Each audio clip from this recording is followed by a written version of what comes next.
Hello. आज आपके सामने एक और चार्ट हम लेकर आते हैं। एक्चुअली ये चार्ट बड़ा इंटरेस्टिंग है। और इस चार्ट में क्या है तो ये मैरिज से रिलेटेड ही। पर इसमें एक खास बात ये है कि जो पर्सन है वो पर्सन मेल है। और उसकी बड़ी अच्छी जॉब है, अच्छा खासा पैकेज है। फैमिली में कोई कमी नहीं है। अकेला लड़का है परिवार का। लेकिन सब कुछ होते हुए भी, सब कुछ ठीक होते हुए भी, इसे शादी में कोई इंटरेस्ट नहीं है। शादी में कोई इंटरेस्ट नहीं है तो ये थोड़ा, इसकी कुंडली आई थी पास में। तो उसमें फिर इसमें हमने जब इसका बर्थ टाइम रेक्टिफिकेशन किया तो उसमें चीजें निकल कर आई जो मैं आपके साथ शेयर करने जा रहा हूँ। तो बीटीआर करने के बाद इसके लग्न का जो सबसे लॉर्ड है हम उसको फिक्स करते हैं। तो ये तीन चार रूल्स हैं हमारे बीटीआर के जिनको अप्लाई करने के बाद ये एज अ वीनस लग्न का सबसे लॉर्ड फिक्स हुआ है। अब इसकी लाइफ का प्रॉमिस हम देखेंगे कि ये प्रॉमिस किस तरह का प्रॉमिस दिखाता है। तो वीनस जो है सैटर्न के स्टार में है और जुपिटर के सब और सब सब में है। वीनस का पीएस भी है तो ये सैटर्न और वीनस दोनों के रिजल्ट देगा। अब ये देखते हैं कि इसमें इन्वॉल्वमेंट हमारी कहाँ कहाँ आती है। सेकंड को इन्वॉल्व करता है एज अ सैटर्न। सिक्स को इन्वॉल्व करता है एज अ सैटर्न। 11th को इन्वॉल्व करता है एज अ वीनस। और 10th को भी एज अ सैटर्न ये इन्वॉल्व कर लेते हैं। 2 6 10 11 बड़े ही स्ट्रांग आ रहे हैं इन्वॉल्वमेंट में। अब जुपिटर देखते हैं, सब लॉर्ड और सब सब लॉर्ड जुपिटर ही है तो ये हमारा सेकंड हाउस में आ गया। सिक्स में नहीं है, कोई बात नहीं, 11th में आ गया। तो 2 6 10 11 की बड़ी अच्छी इसमें लिंकेज है। लग्न का प्रॉमिस है कि इसको पैसे से रिलेटेड, मनी से रिलेटेड, प्रोफेशन से रिलेटेड कोई प्रॉब्लम नहीं रहेगी। सब अच्छा रहेगा। अब जो हमारे मैरिज मैरिज के जो गिविंग हाउसेस हैं, हमें उसमें देखना है कि उसमें कहीं कुछ लग्न की इन्वॉल्वमेंट आती है नहीं। तो उसके लिए वीनस और सैटर्न को देखेंगे। 5 में वीनस सैटर्न कोई नहीं है। 7 में वीनस है और 11 में भी वीनस है। तो वीनस से इन्वॉल्वमेंट 7th हाउस की कर ली। ये मैरिज का हाउस है। अब हमें देखना है कि जुपिटर कहाँ है। तो जुपिटर हमारा 5 में नहीं है, 7 में नहीं है, 11 में है, बहुत लाइटली है। अब हमें नेगेटिव हाउसेस को भी देखना है। तो नेगेटिव हाउसेस में हमारे चार, 2, 4, 6, 10 ये सब आते हैं। 2 में है, 4 में है, 6 में नहीं है, लेकिन 10 में बड़ा स्ट्रांग है। तो नेगेटिव हाउसेस ज्यादा होने की वजह से मैरिज के चांसेस बहुत कम हो जाते हैं। पर्सन का खुद का मन ही नहीं करता कि वो शादी करे। प्रपोजल्स आएंगे क्योंकि 7th हाउस की इन्वॉल्वमेंट हो गई है। पर पर्सन का मन नहीं करेगा कि ये मैरिज करे। उस तरफ उसका इंटरेस्ट नहीं रहेगा। और यही हो रहा है। आज तक जितने भी रिश्ते आए हैं उन सबको उसने मना कर दिया है। अब हम देखते हैं कि दशा क्या कहती है। दशा इसमें जुपिटर के बाद सैटर्न की दशा आई थी। 88 बॉर्न है ये, तो अब शादी की जो एज है वो इसमें चल रही है। सैटर्न का क्या प्रॉमिस है? Saturn is Ketu, Venus Saturn. Saturn as a Ketu भी इन्वॉल्व करेगा और सैटर्न एज अ सैटर्न भी इन्वॉल्व करेगा। तो सैटर्न एज अ सैटर्न 5 में नहीं है, 7 में नहीं है, 11 में नहीं है। एज अ केतु 5 में, 7 में है, केतु 7 में है, 7th हाउस की इन्वॉल्वमेंट हो गई। अब हमें वीनस देखना है। वीनस 5 7 11 में है। वीनस 5 में है, 7, 5 में नहीं है, 7 में है, 7 में है और 11 में है। तो 7 की इन्वॉल्वमेंट करके 11 को कमिट कर गया। लेकिन वीनस जो है 6 हाउस में पीएस है। तो 6 हाउस में बहुत ही स्ट्रांग हो गया। ये नेगेट करता है 7th हाउस। साथ ही वीनस 4th हाउस में भी है और वीनस 10th हाउस में नहीं है। तो नेगेटिव हाउसेस ज्यादा हो गए।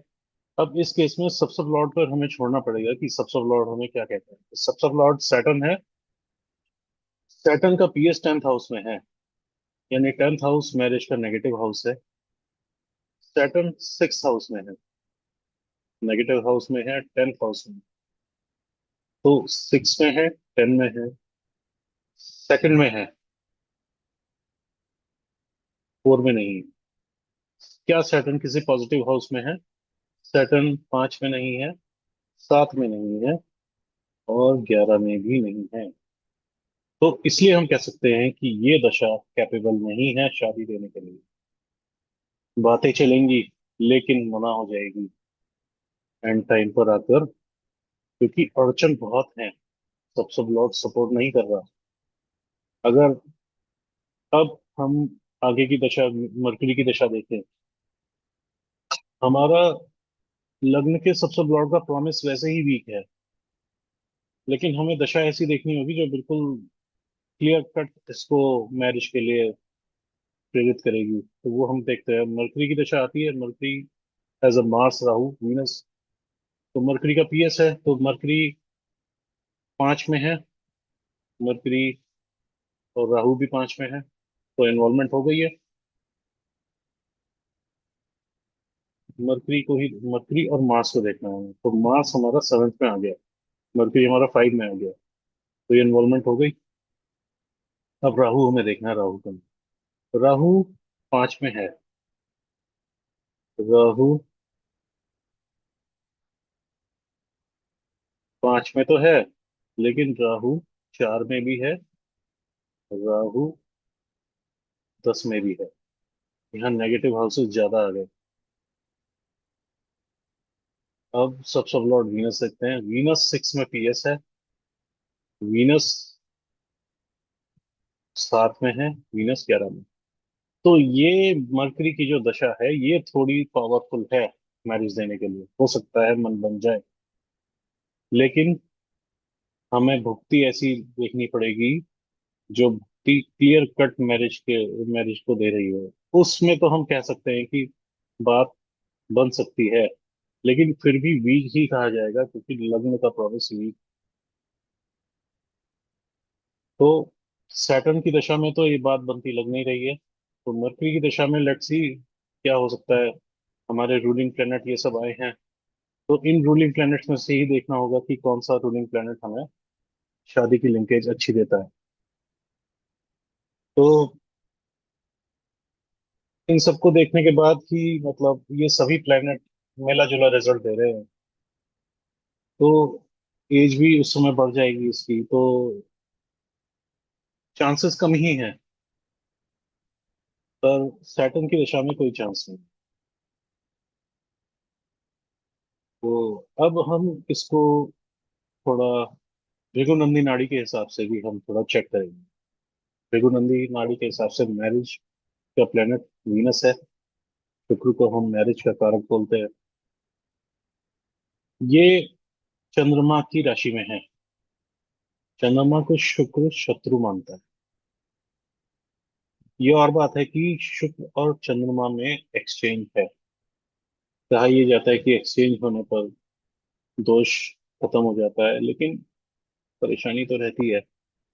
6th हाउस में भी शुक्र है। शुक्र का ट्राइन मंगल के साथ बन रहा है। मंगल एक डेस्टिनी ब्रेकर है, जो कि रेट्रो होकर बैठा है। इसका जो कॉम्बिनेशन बनता है, भृगुनंदी नाड़ी के नियम के अनुसार, मंगल, शुक्र और केतु का बनता है। केतु वीनस की तरफ आ रहा है काटने के लिए। शुक्र पहले ही कमजोर राशि, अपनी शत्रु राशि में परेशान है। दो डेस्टिनी ब्रेकर उसको घेरे हुए हैं।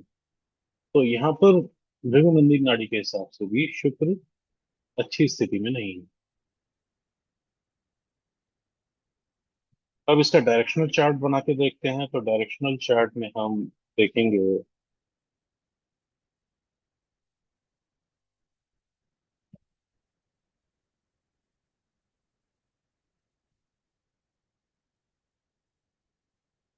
डायरेक्शनल चार्ट में 1, 5, 9,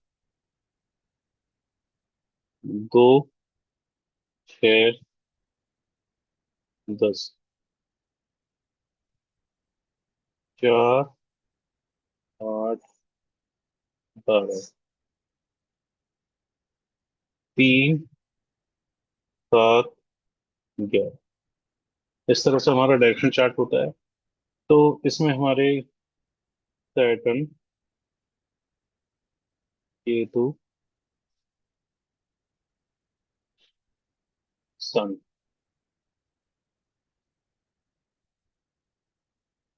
यहाँ हमारे हैं जुपिटर, मरकरी।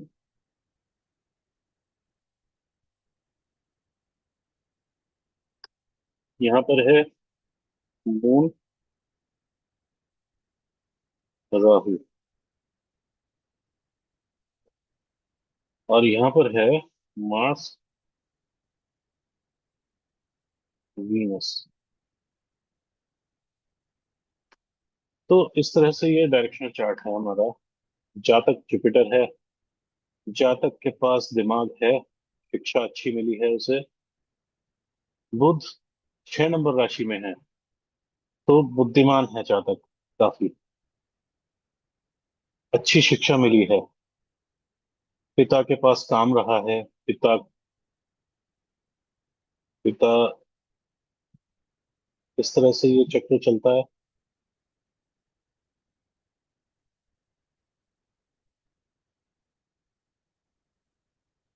तो जातक अपने साथ ये सब क्वालिटीज लेकर आया। पिता का सपोर्ट, पिता के पास काम, और जातक के पास बुद्धि, ये सब इसके पास है। मरकरी आगे है तो हमेशा बुद्ध की तरफ वो फॉरवर्ड करता है, थोड़ा इंटेलेक्चुअल बातें करता है। बुद्ध के गुण हैं इसके अंदर काफी। अब ये चला गया मून राहु की तरफ। मून राहु बीएनएन में डेस्टिनी ब्रेकर कहलाते हैं। राहु 11 नंबर राशि में है, असीमित इच्छाओं का। और चंद्रमा, राहु। राहु के पीछे जो प्लेनेट अगर होता है तो वो इतना अच्छा कॉम्बिनेशन नहीं होता। राहु के आगे मून होता तो बेटर होता ये थोड़ा। 7 नंबर राशि में चंद्रमा है। यहाँ पर आप वीनस को भी रख सकते हैं क्योंकि एक्सचेंज है। यहाँ पर चंद्रमा को और यहाँ वीनस को भी रख सकते हैं, ये दोनों तरह के रिजल्ट देगा। तो पर्सन जो है ये अपने मन की करने वाला और घूमने फिरने वाला और अपनी इच्छाओं के हिसाब से काम करने वाला, किसी की भी परवाह ना करने वाला, ये ऐसा बंदा है।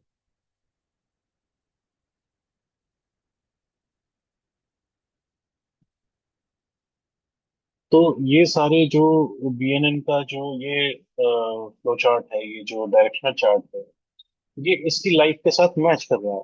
ये घूमना फिरना, पहाड़ों पे घूमना फिरना पसंद करता है, वर्क फ्रॉम होम इसका रहता है, पैकेज बहुत अच्छा है इसका, अकेला पर्सन है, इसे कोई चिंता नहीं है किसी बात की। ना इसको पैसों की चिंता है, ना वो शादी की चिंता है। अपना लाइफ एंजॉय करता है बस ये। जुपिटर के सामने जो प्लेनेट होता है चक मारकर मिलता ही है। जुपिटर के सामने मार्स, वीनस है। तो वीनस हमने देख ही लिया है कि वीनस की स्थिति कोई बहुत अच्छी नहीं है, वीनस की राशि बहुत अच्छी नहीं है। तो इसीलिए ये सब शादी में, शादी के नंबर इसके खराब हैं। बाकी जो चीजें इसकी लाइफ में रिफ्लेक्ट होती हैं वो पावरफुल हैं। मरकरी, राहु, इन चीजों में ये जो है, ये चीजें इसकी लाइफ में रिफ्लेक्ट होती हैं। तो ये हमने बीएनएन के थ्रू इसको बनाने की कोशिश की थी, थोड़ा मैच करने की कोशिश की थी। आई होप आपको ये अच्छा लगा होगा। एक और तरीका है, जुपिटर का हम चक्र देखते हैं बीएनएन के अंदर कि क्या चक्र चल रहा है। अभी 88 का इसका बॉन्ड है, ये 88 बॉन्ड है। तो 88 बॉन्ड का मतलब ये 37 साल का होगा। 36 इसमें क्रॉस कर लिया। 12 साल का एक चक्र होता है जुपिटर का, 12, 24, 36। अब ये यहाँ एंटर कर चुका है। ये ट्राइन एक्टिवेट हो गया इसका। तो इस स्ट्रिप में वीनस कहीं नहीं आता। इस स्ट्रिप में राहु, सैटर्न, सन, केतु, इन 12 सालों में इस पर इन प्लैनेट्स का इफेक्ट ज्यादा रहेगा।